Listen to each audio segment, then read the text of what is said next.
Hello, I'm the Nostalgia Critic. I remember it so you don't have to. As you all know, I am a perfect god among men who makes absolutely no mistakes whatsoever. Why? Because I have a crack team of researchers and scientists to make sure that every single solitary thing I put in my video is absolutely perfect.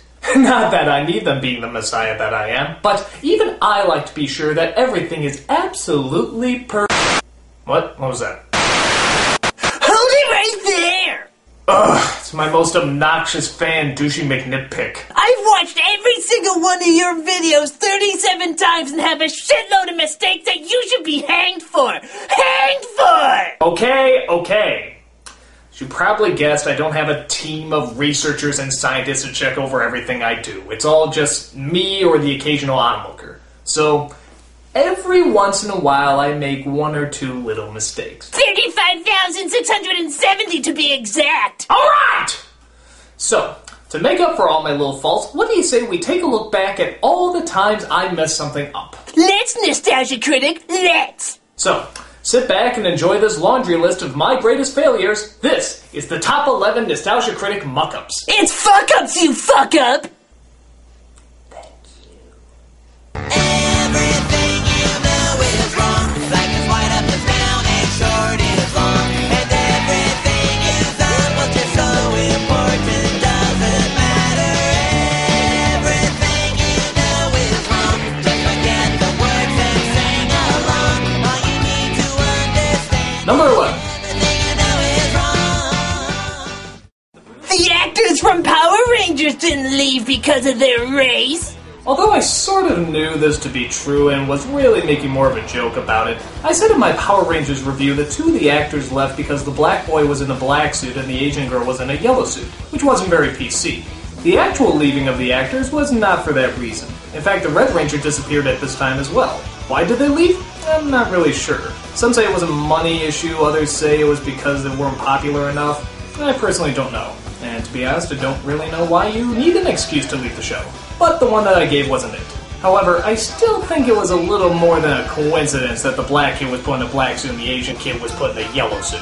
It's like giving a Mexican Power Ranger a sombrero. It just doesn't seem right. So again, apologies if anybody got the wrong idea. You should be waterboarded in cow urine! Shut up! You shut up! All you need to understand is Number 10. The Banshee isn't the scariest nostalgic moment, you freaking idiot! Again, thanks for the comment. Now, to be fair, this was the very first top 11 list I ever did, so it only makes sense that wouldn't be necessarily the best. I put the Banshee from Darby O'Gill and the Little People as number 1 because it really did scare the shit out of me. And it still kinda does. I just wet myself right now, it's that scary. But the more I look at it, the more I realize it is a pretty cheap effect. If you didn't see the movie like a lot of people did, you didn't have any time to let the atmosphere build up, which I think is a big part of it. It probably would have been wiser to put Willy Wonka's Demon Tunnel at number 1 and then maybe throw the Wheelers in from Return to Oz in the other spot. But I don't care. I still find this bitch scary, even if no one else does. Still, I should have thought more about it and what would be universally scary as opposed to what just scares me. If I just went by what scares me, half the Pauly Shore movies would probably be on the list. Not one of my better picks, but just keep in mind that it was quite literally my first pick. stupid! You're so stupid! All you need to understand is Number 9. Why were you wearing eyeliner in the Superman countdown?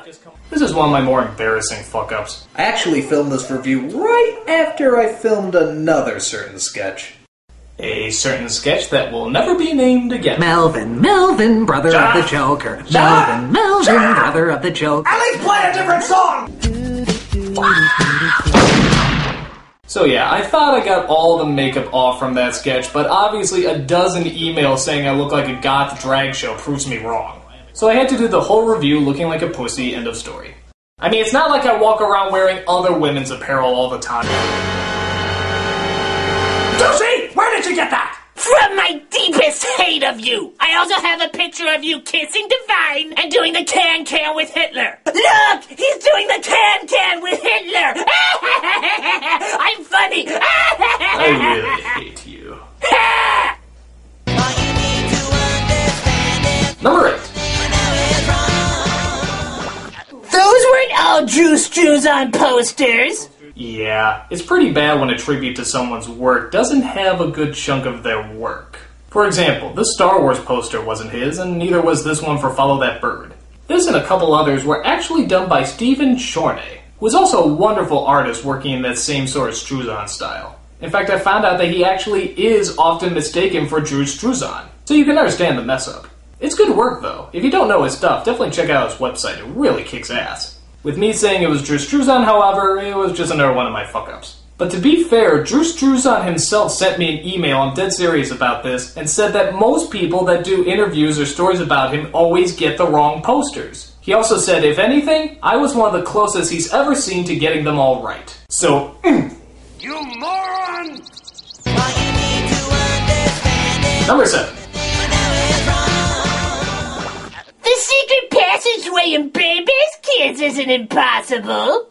Now this one I will always defend because I don't think I was wrong on this. If you don't remember the bit, here's how it went. Well, apparently going to the left side of the bookcase drops you off in one room, and going to the right side of the bookcase drops you off in another. That's just impossible! I mean, think about it! If a bookcase opens up, it spins around in a circle. So that means that there can only be one room, because if there's a wall separating the two rooms, the bookcase wouldn't open. Now, a lot of people have told me that it can open up and lead to two different rooms if the wall dividing the two rooms stops at just where the bookcase stops turning. True, but here's my argument. If the wall only goes that far, then technically you can just turn the bookcase back a bit and easily squeeze into the other room, meaning you're not just limited to where the bookcase leads you. The only way you couldn't get through this room is if you were the size of a hippo or something. And you're not. You're the size of a fucking little kid. So in my opinion, this still makes no sense. I fucked up? No. You fucked up! But to the credit of those who complained about this, I guess I could say that maybe I could have explained it a little better. And that technically can count as a fuck-up then. That's a horrible game anyway, so who gives a shit? I do! If I can't trust an internet celebrity who watches cartoons and shouts obscenities, then who can I trust? People with some expertise. No! Number 6. There was a forklift in barbed wire, not a bulldozer. Yes, this is one of my more obvious mistakes. You don't have to be a construction worker to know the difference between a goddamn bulldozer and a forklift. Yet for some reason, I in fact did call the forklift a bulldozer. I don't know what I was thinking, it's so obviously a forklift. How could I get that wrong? A bulldozer! I'm driving a bulldozer! Plus, as many people pointed out, it forced me to leave out probably one of the most obvious jokes I ever could have put in a review. They tried to kill me with a forklift, huzzah! It wouldn't even be so bad if I just said it once, except for the fact that I said it over and over again. A bulldozer! Bulldozer. Bulldozer. I'm driving a bulldozer! So obviously I couldn't just say it's a slip of the tongue. My tongue would be more slippery than a banana peel skating on greasy black ice. That was forced. Shut up! You shut up! Next number!